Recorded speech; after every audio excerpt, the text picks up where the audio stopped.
This video is sponsored by dado. Bearded Viking Woodworks. Rock stars, welcome to the shop. Today, I'm going to be showing you some projects that you can get built with limited time and with a limited budget, leaving you room for that big ass profit. Meet me at the table saw. We're starting off today's video with a project that I've had floating around in my head. And yes, it is a wooden candle holder. Well, it's more like a set of candle holders. But this set is a bit different than the candle holders I've already built. So we're going to be using some more of that stock from the last video. And it is 2.5 in width, 2.5 thick. And you want to have around at least 16 inches. We'll start by getting 2 pieces of our oak cut to 6 inches. And on one of the pieces, you want to pull down 1.5 inches from the top and pull up 1.5 inches from the bottom.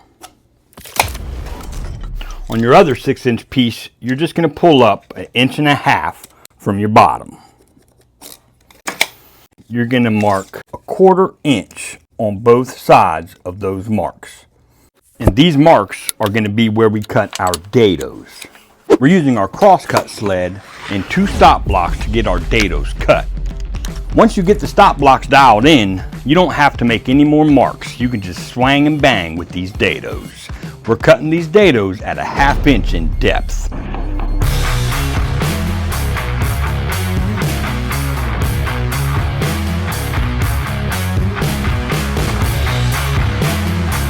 One of our 6-inch pieces will only get 2 dados. The other 6-inch piece will receive 6 dados. So ultimately, your pieces should look something like this. We'll take that piece with the 6 dados and we're going to cut that at 3 inches. If you have any of those pesky hairs left over after your cuts, just clean them up with a hand sander. We'll get our dados cleaned up with a chisel, and then I'm going to cut some 1/2 inch strips out of some walnut. You're going to need at least 2 inches in width by 1/2 inch wide and at least 12 inches in length. My favorite way to get my measurements for filling dados is using a set of these calipers. You just set the back end of your caliper in your dado, spread them apart until both of the teeth are touching each wall of your dado, and lock that in place. Spread them! And for your depth of the dado, you'll just use the bottom of your caliper, set it on top of the dado, and push down until that little tab butts into the inside of your dado. Then just take the very bottom of your caliper and butt it up against your fence, and you want to line your carbide teeth up with the bottom of the caliper base. Using this method will give you much better results and make your cuts look more crisp. We'll start by cutting our depth first, then we'll reset our fence with our calipers for the width and get that cut next. We'll double check it to make sure we're nice and snug and finish up with the next 2. We're going to get 2 of our pieces of walnut cut to 10.5, long of a 45 to long of a 45, and 2 at 2.5, long of that 45 to long of the 45. Every time that I design a piece or have an idea, once I start building it, I swear I start seeing a whole bunch of other ideas, like having my ends stick past instead of recessing into the sides here. I'm just going to stick to the original plan, but I'm really up in the air Help. about how I want to finish this piece off, because I really like how this looks right here. Oh man.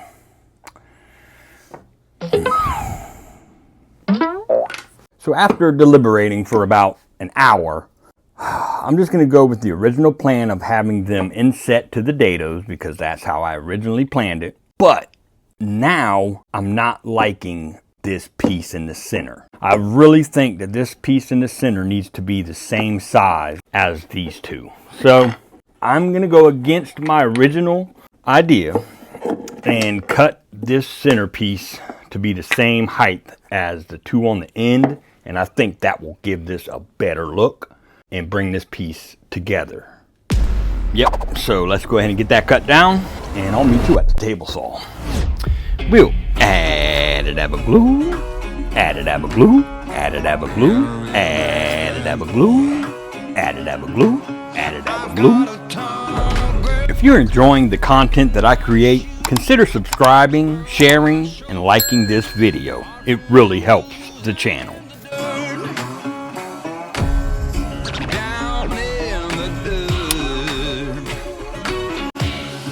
Alright, we'll let this dry up and I'll meet you back here. We'll mark the center of all of our pieces and get these holes drilled out. Rock stars. My last video received more comments than any other video of mine. Let's see if we can top that video with this video. I'm putting y'all to the test. I want to see who's watching and who's paying attention and hear from you personally. I'll be giving you a key word to drop at the beginning of your comment later in the video. If you've got any gaps or cracks, just fill them with a little bit of glue and bring them over to a belt sander if you have one, and let the belt sander fill those gaps and you'll never know they were there. Now, we're going to be using some spray shellac for a finish on this candle holder.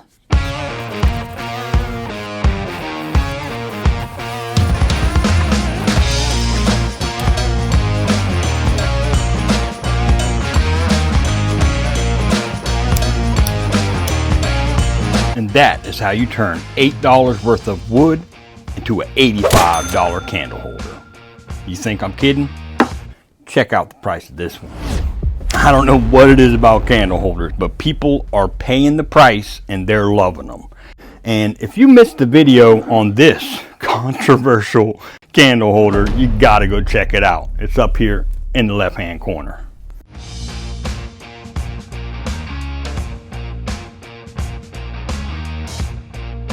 In one of my other videos, I built this candle holder, and basically what it is just some cuts I made in the wood that allows light to come through and just give it a nice warm glow effect.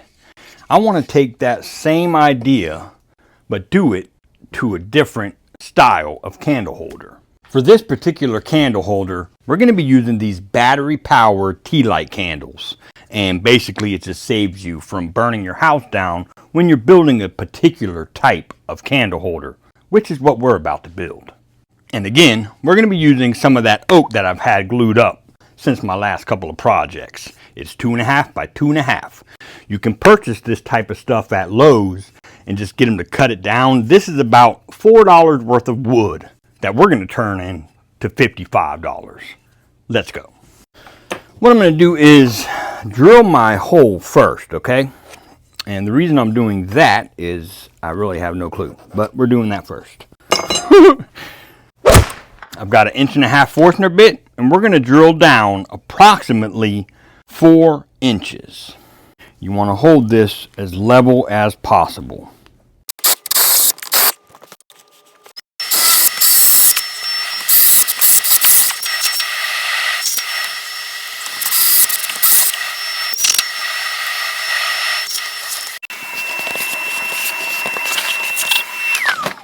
What we're going to be doing is leaving this long for now. It's at 12 inches. And we're going to make some layout marks. We're going to pull down 1/4 inch, 5/8, 1 inch, 1 3/8, 1 3/4, 2 1/8, 2.5, and 2 7/8. Now all of those marks will be cut set ahead, so on the outside of your marks. Let me demonstrate. To achieve these cuts, we'll be using our crosscut sled once again with our stop block. So we'll line up our carbide tip with that 1/4 inch mark, and I made an extra tick mark past our marks, which just gives me the blade width. We'll set the height of our blade to 1 inch and rock and roll. At those measurements I gave you earlier, we're going to be making 2 cuts. They're going to be opposite each other. So we'll make the first cut, spin it 180 and make the second cut. Move it over to our next mark, and then we'll do it on the opposite sides, just like how I'm demonstrating in the video.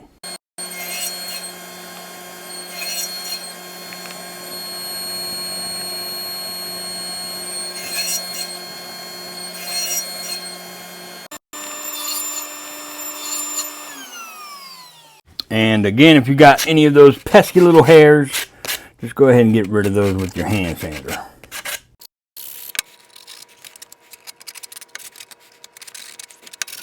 Psst, hey, rock stars. The key word is, I'm kidding. The key word is oak.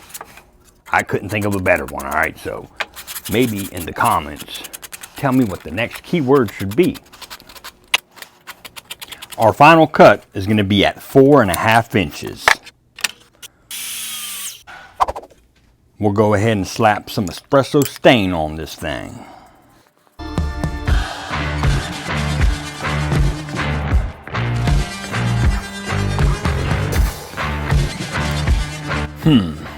Should I do it? I'm going to make a mess.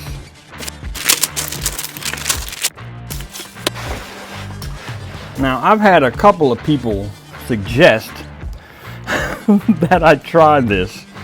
I don't know if this is going to be a good idea. I have a bad feeling. But we'll never know if it works if I don't try it, right? I better get some paper towels. Oh, Lordy. Oh, it doesn't fit. Dang. What to do? Ah, I've got it. All right, here goes nothing.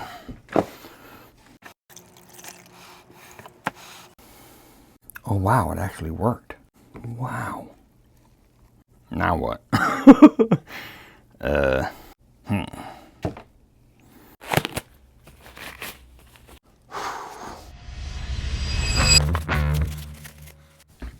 So I'll link these little candles in the description. These are 1 inch and 5/16 in diameter, so they'll fit right down in there. I'm gonna go ahead and flip it on and whoops, and drop it right down in there.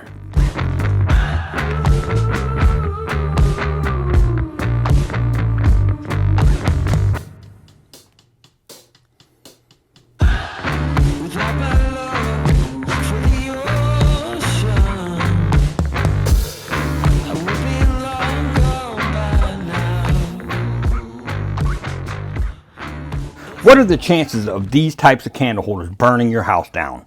Next to zero. However, if you don't use precaution, you open more chances of it happening. I look at it like a knife or a vehicle, hell, even a frying pan. Those items aren't necessarily dangerous. It's the person operating them. So, take the proper steps, the proper precautions, and you'll be just fine. And if you're that worried about it, instead of chastising me, use some battery tea lights. They work just as good.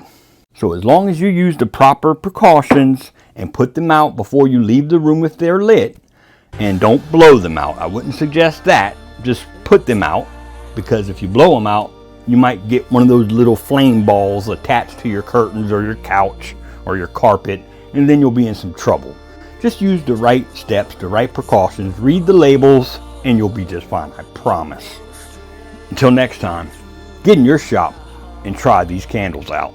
They're easy to build, much easier to sell. Skål.